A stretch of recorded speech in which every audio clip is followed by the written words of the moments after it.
Everybody, welcome back to That Entrepreneur Show. I am excited for this interview because I am meeting a new entrepreneur based in Tampa who has accomplished a whole lot. The coach, too, someone who's been on our show, Steamrolla, came back on the 4th of July. He sat down with us again to walk us through his W. Today, we have where he trains, Matt Arroyo, with us. It's his gym. Thanks for joining us, Matt. Hey, thanks for having me, Vinny. I appreciate it. I'm excited to have you on. Mutual friend Danny linked this up, so shout to him for that. Matt's very Yep. accomplished, and it's great to meet you now in the Tampa community. It seems like not the biggest place, but because of this podcast, I meet so many different people out there who I never had a chance to meet. So I want to read a little bit about our guest of honor, then I'll bring him back on today. He's an entrepreneur, retired professional fighter, husband, father of three, Christian, and coach. He started training in Brazilian Jiu JItsu at the age of 20 in 2003. Took his first fight in 2006, and in 2007, he was on the Ultimate Fighter reality show season 6, made it to the semifinals of the competition, and got a UFC contract. Thought it was also cool to learn he was a featured character in the UFC video game, UFC Undisputed 2009, and then shortly filming that Ultimate Fighter series in 07, he opened up this academy, the MMA Academy, with now over 500 students. He mentioned he's been with Steamrolla for quite a bit. Let's talk about that process again, seeing him come from so many years ago to now. I think he said he was ranked 14, to see that transition as a coach. Man, that was awesome. So him and Billy Q had both joined pretty much, I want to say the same day. I was actually on a vacation on an MMA cruise, teaching MMA on a cruise, which is pretty awesome. And they had come in. So the guy who was running the front desk and running the gym for me while I was gone let me know when I got back that two guys who were, pretty new, but pretty eager, wanted to do sparring the first day because we had sparring that day, like MMA full out sparring. And I was like, oh, wow, how did they do? He's like, well, they were pretty good. He's like, one of them took one of our guys down pretty easily. So that was Frivola. And I was like, oh, okay. So I got to meet them, and they were just like, 19, 20-year-old kids, and doing the stuff that young 19, 20-year-old guys do. And Yeah. but they both said, like, this is what we want to do. We want to make it to the UFC. We want to be fighters. And you hear that so much as a coach, Sure. Yeah. owning a school, that you kind of take it with a grain of salt, and you're like, okay, cool. Well, one of the old out, you work really hard over time. You never know what could happen. And Yeah. they actually worked really hard over a long time. Most people die out a couple years in, and they stayed, and they got really good, and they got big opportunities and took advantage of those opportunities. And around the same Frivola, Billy made it on the Ultimate Fighter before anybody got, made it. And then Frivola got on the Contender Series, and then Billy got on the Contender Series. And now they're both current UFC fighters ranked in the world. It's insane. I think that's a great message you started us out there with, just sticking with it, and entrepreneurship. That's as well the same. Now you have 500 students, but it wasn't always like that, right? Can you recall some of those earlier times with us, so everyone out there knows it's not easy, but it will be worth it? Yeah, you got to find something that you're fairly passionate about, because it's not easy. So as long as you're doing something you enjoy, you can go on through it and keep the consistency going. So that's a big part of it. I love jujitsu, and my ultimate goal was always to open my own MMA and jujitsu academy. So it was not easy, because what I was trying to do was, when I got on the Ultimate Fighter in 2007, I'd only really did it to just to do it, like just Right. to just say I did it. It's not like Matt and Billy. Matt and Billy, they want to be champions. This is a completely different mindset. There was a guy named Monster Lobster. He's one of my best friends today, and Alan Barubi, and he joined our gym. I was only a purple belt, and he joined our gym. And this guy was a marketer, man. Like, you talk about entrepreneur. And I didn't like him at first. He came in, he was telling me that he was going to tap me out. He had no experience. He told our instructor, Rob Kahn, he was going to tap him out within, give me like 2-3 weeks. I'll be tapping both of you. And I'm like 21 years old, got the chip on my shoulder. I'm like, Yeah. really?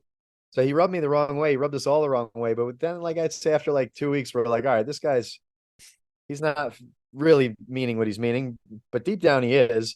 But it's likable now. Somehow it became likable. And anyway, he said that and he owned a lobster restaurant called Monster Lobster. And Okay. within 6 months of training, he told us he wanted to take a fight in Tampa, a pro fight, no experience besides like wrestling in high school and some boxing. He had some boxing matches. And he's like, I'm going to get on this card. I'm going to win my fight. And then I'm going to get the microphone. And there's thousands of people in the audience. And I'm going to promote my restaurant. And the first thing I think is like, dude, there's way easier ways to promote a restaurant, if you know some marketing. But hey, what better way if he enjoyed fighting? So when I've been training with him and tapping him out consistently over and over, tap, tap, tap, tap, tap. And then he goes out and he wins his fight by submission. I had zero desire to fight MMA. I just wanted to do jiu-jitsu. Yeah. I love jiu-jitsu. I love it just as much now as I did then, 20 years later. But something clicked in me that moment. I saw him get the tap. He raised his hand. I was like, what? If he did that, and I know, like, when we train, I get the best of him 10 times out of 10. At that point, he was only training 6 months. I had been training a few years. I'm like, I know if I get in that cage, there's no way I don't win. Like, you didn't think you can lose at that point. So at that moment, I saw my coach, Rob Kahn, and I said, Rob, can you please sign me up for a fight? I was like, I got to at least do this once. And once turned into twice turned into 3 times. And then at my third, right before my third fight, the same guy, this guy, man, he's probably the reason I'm even. He gets on the Ultimate Fighter season 5, the one with Nate Diaz and Joe Lozon, and like in my opinion, season of all time if you watch it as far as entertainment. And I'm like, how did you get on? He was 2-1. He had 3 fights. He gets on the show. I go to the tryouts with him. I tried out too. I was like, screw it, we'll both try out. And he gets on because he's got that personality, that whatever that is. He was a white belt in jiu-jitsu and a black belt in personality, and he talked his way and got on that show. And when we sent him off, we're like, dude, we trained him the best we could. We didn't really know what we were doing. And we sent him off and he came back. And at that point, he didn't win any fights on the show, but he made an impression, man. He made an impression on everybody. He got kicked off the show for starting trouble. He was reffing a fight in the house, which you're not supposed to fight in the house. And he like kind of instigated it. He's the only one that has ever gotten kicked off and then offered a chance to fight in the finale. So that's pretty cool. So he gets cool. back. He gets back in the show, or back from the show, and he's like, Matt, I made friends with all the producers. If you want to get on this show, I could get you on. I'm like, and I'm like 22 years old, 23 years old. I'm 1-1. And I'm like, oh man, I don't know. After that last loss, that sucked. I don't know if I want to do this. But I was like, you know what? You got to take these opportunities when they come. When am I ever going to get a chance to be on a reality show again or fight again in front of all these people? And when you're that young, especially, you want to make a name, you want to be famous, you want to get that, whatever that is that you want, that drives. So I was like, get me on, dude. Let's tell me exactly what to do. I'm coachable. I'll do it. So be coachable, right? So he told me exactly what to do. I did. I trained for like a whole fight camp. I went out to the tryouts. I said what he told me to say. I didn't know what to say, what the producers were looking for. He gave me like 8 different jokes to like pre-line one-liners. He gave me like 8 shots of like liquor right before I went in to get me like wasted. Really, that's what they wanted at that point. And I freaking got on. And when I went home, they're like, you're not on yet, but you're going to get to the second round of tryouts. I'm like, no way. So they fly you out to Vegas. They put you in a hotel. They want to make sure you're for real. So I did the same thing he told me. I tried to stay consistent. And then like 3 weeks later, I'm like, oh man, I probably didn't get on. And I'm still training as if I did, because you got to be ready. I was only a purple belt. I'd only been training from 2003 to 2007. So almost 4 years, 3.5 years, 2-1. And I get the call. You're on the Ultimate Fighter. You leave in a week. Pack your bags. We film June 3rd. I'm like, oh. I hang up the phone. I call everybody. I'm like, oh my gosh, this is crazy. That's crazy. And it was nuts. So yeah, so I get on the Ultimate Fighter. So my whole point to all this was I get on, and I did what I did on the show, got a chance in the finale. They gave me a contract. So now I'm a contracted UFC fighter. I'm back from the show. I'm like, man, this is the time to open a gym if I was ever going to do it. And I told Rob Kahn, my instructor, when I was a blue belt, I was like, this is my future. I don't know if the fighting thing, I don't care too much about that, but I said, I want to have an MMA gym. I want to be a coach. I want to teach for a living, and this is what I want to do. And I didn't know how. I didn't know at the time I was just a blue belt. That's like a year of training. Yeah. But I knew what I wanted. I didn't know how. I knew what. And I told him that. He's like, all right, well, when you're ready and everything's good, I'll help you. We'll start it together. Oh yeah. Like, okay. So I had that in his head. I put it out into the universe. Things started happening. Got on the show. Got off. Got a contract. thought this would be the right time. I'm getting some, good publicity on TV. Right, right. TV, 2 million viewers every week watching my show. And I was like, this is it. So we start the gym. And from 2007 to 2009, I was fighting and running the gym, which I highly don't recommend. I really don't. Like, if you're going to be successful at something, you have to put 100% in. And if you're putting 50 into one, 50 in the other, unless you're just the outlier, you're going to suck at both. One's going to take a hit. If you ebb and flow one to the other, which I was trying to do, a training camp. Oh crap, I got to get students. So we're going to go out of business. Training camp. And both suffered. I had like 40 students. I was losing fights. And again, I could have had a perfect full training camp and still lost those fights. I fought guys like Matt Brown, No, yeah. freaking stud, and did my best. But when the UFC said, Matt, we're cutting you, you lost 2 in a row, you don't have enough fights to lose 2 in a row. I was 2-1 when I got in the UFC. It was crazy.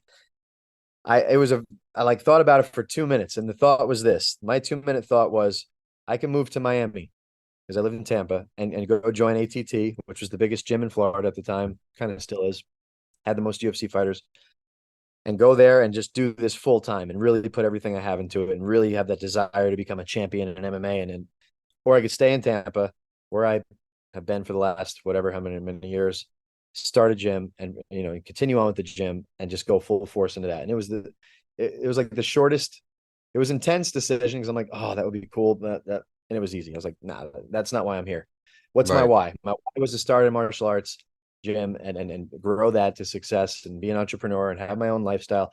If you look at my nose, I got a broken nose. I popped both knees in fighting, ankles in fighting, hurt my rib in fighting. I'm like, that was just a 3-year career. Like, I can't imagine if I push it, like what kind of a body I'm bring to my 30s, 40s, 50s, 60s. And it was just an easy decision. I was like, I didn't want it. And this is what I wanted. So the second I dedicated, okay, 100% of my being is going to go to this gym and I will make it a success. I don't know how, but I know I want to have this. I just got to get the skills to do it. That moment on is when we just started shooting up.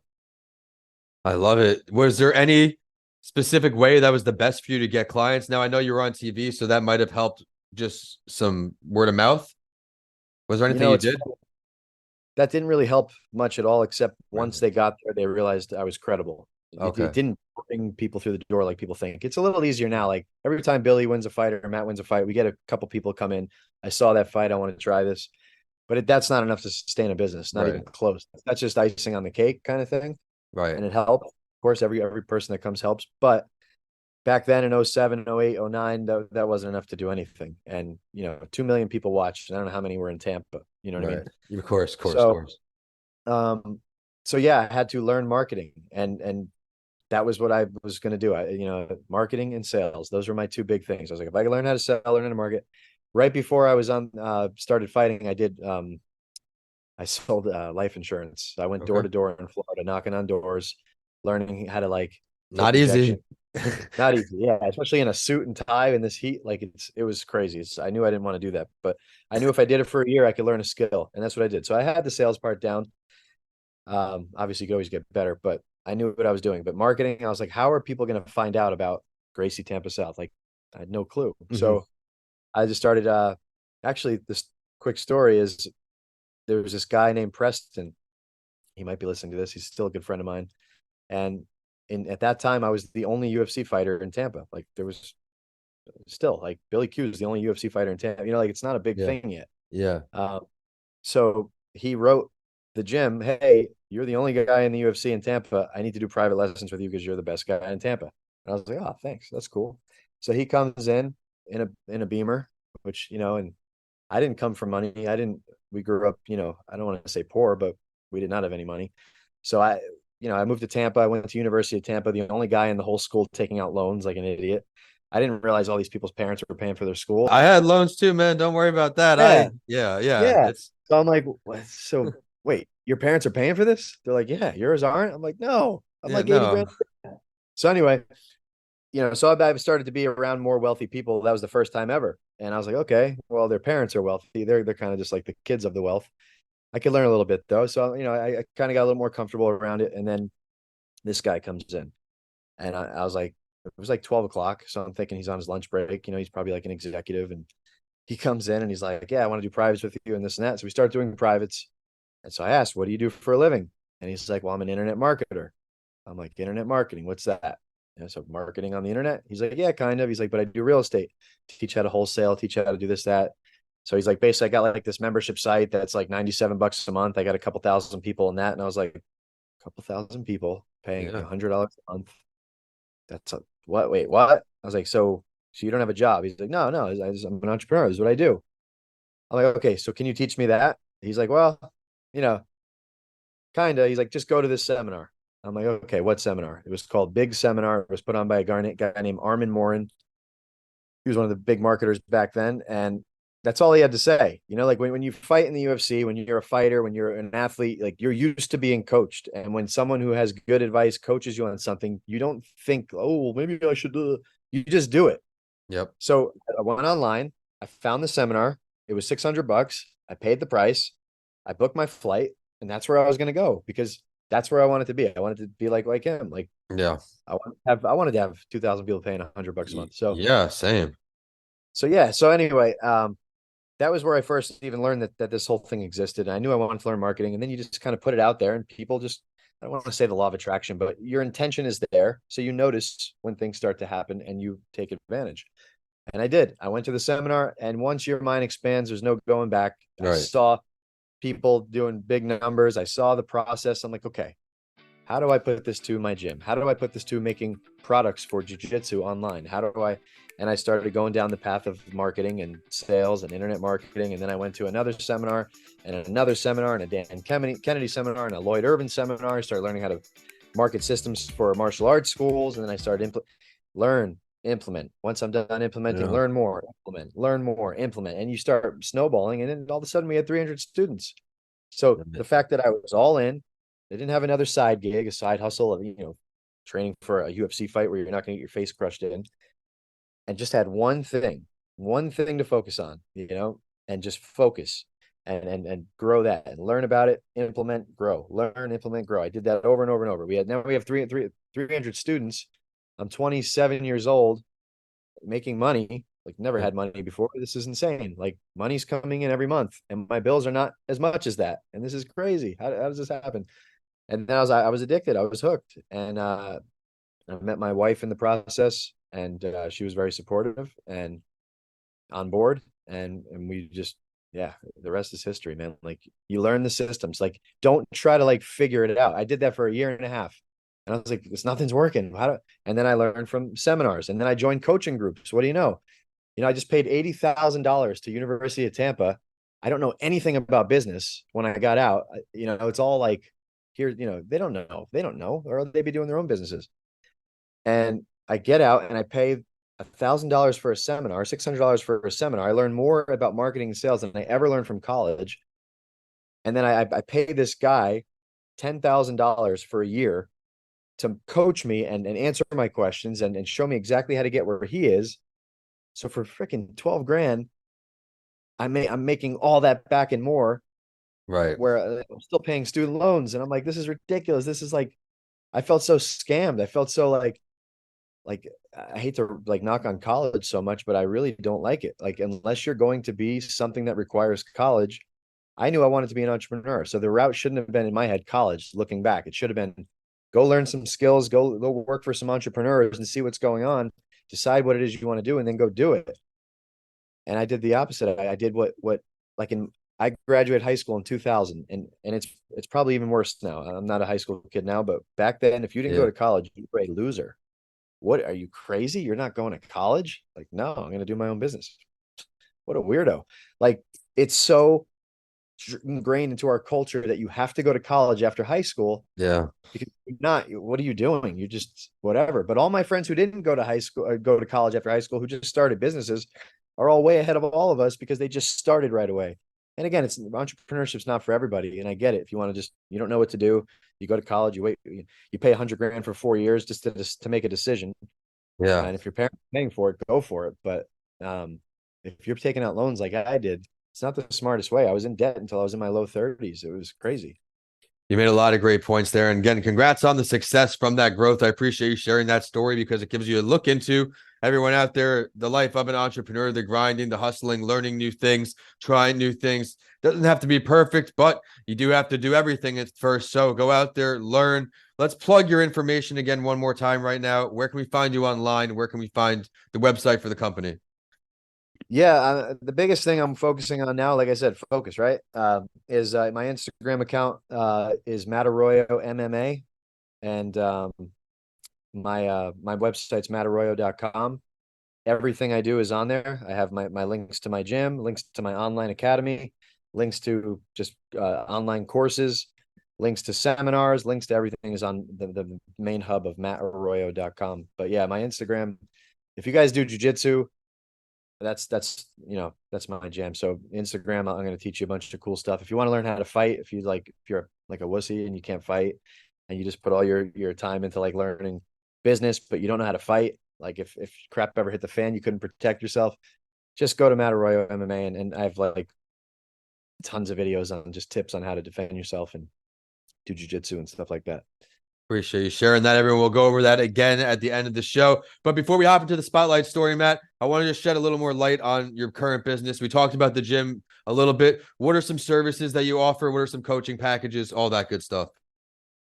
Yeah. So the main thing obviously is Gracie Tampa South. So if you're in the Tampa area, we have a 9,000 square foot MMA gym, 2 rooms, two main mat rooms, one with a cage. It's the big misconception is that, if you want to be a fighter, you go to an MMA gym, which is true, but 99% of the members at our gym, academy, whatever you want to call it, are just regular people, 25 to 35, who just want to get in shape and learn self-defense and get camaraderie and hang with good people and get a good workout. That's it. Yeah. There's a 1%, 1 to 3%. They want to be where Billy is. They want to be where Matt Frivola is. They want to be in the UFC. And there's a small niche for that. But I'm telling you, 97% is not that. You're going to be around these guys. You're going to see them there and train with them and here and there. But their training where they, get to the UFC, all that is more intense, and it's in a different room on a different day. It's not with the general gen pop. So yeah, general population is just guys, ex-athletes possibly, who want to get in shape and have some fun and learn some self-defense. So that's Gracie Tampa South. We teach jiu-jitsu, wrestling, kickboxing, and striking and all that stuff, Muay Thai. So that's that. And then I have an online academy. So I teach twice a week at my gym. I do it because I love it. I'll do that till I'm 95 if I can. I'll teach twice a week. It's a perfect spot for me to be in.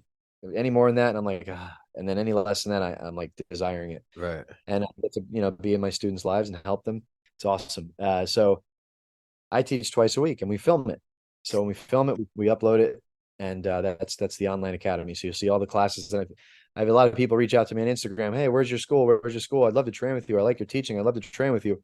Well, if you don't live in Tampa, you can't come to the school, but you can go to mattarroyo.com and you can get on the online academy. It's a monthly fee, or you could pay up front for the year, and you could see all my classes. I add podcasts to it, motivational videos. I do match breakdowns. If there's a big tournament match on, I'll break it down, tell you what happened, why it happened, how to fix it.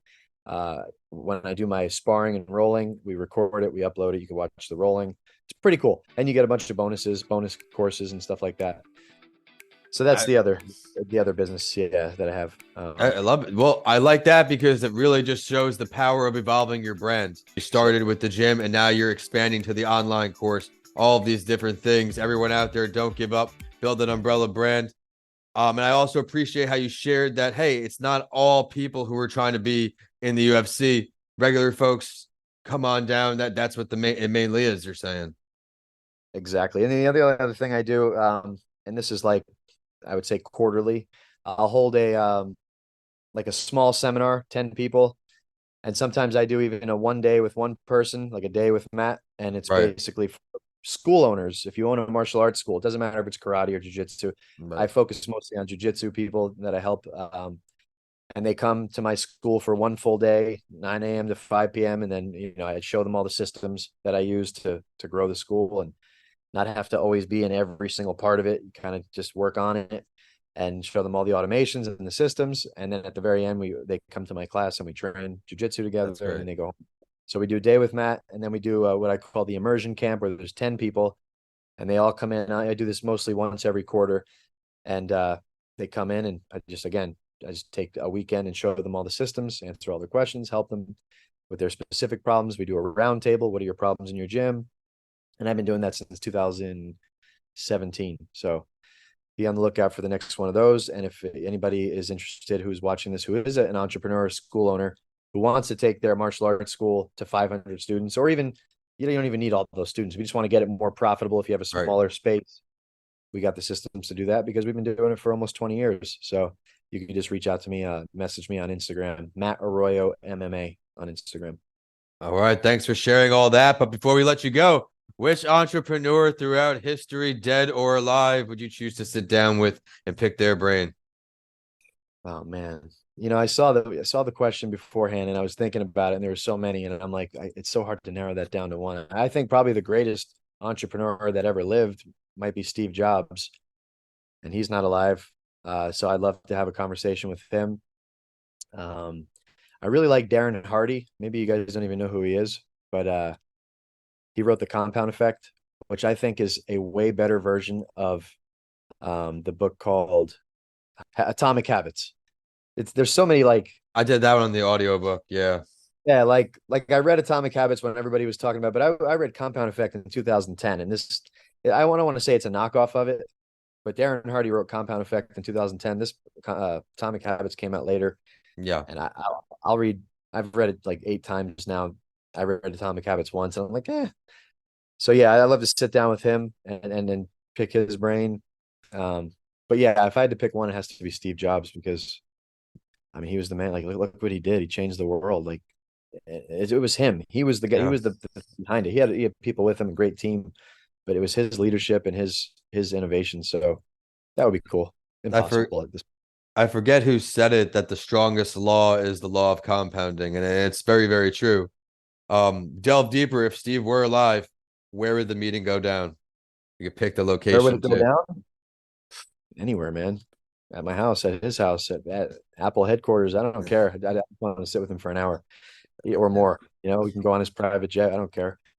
He'll get you thinking outside the box. It's been a lights out show. Now we're gonna hop into that spotlight story. It's called Macmo Green, combining MMA and entrepreneurship for success. Then we'll bring Matt back on. He's explained how he's found success combining MMA and entrepreneurship. And this is a shorter article, but we're gonna dive right into it. In this exclusive interview with MMA Futures, Macmo Green, who at the time an upcoming MMA fighter, discussed his journey in sport, business, mindset, and goals for the future. He's known for his entrepreneurial spirit, and he shared insights onto how he merged his passion for MMA with his business endeavors. His journey to the MMA began after a successful stint in college football. Having played for Coffeyville in Iowa, he found himself in the world of MMA right after.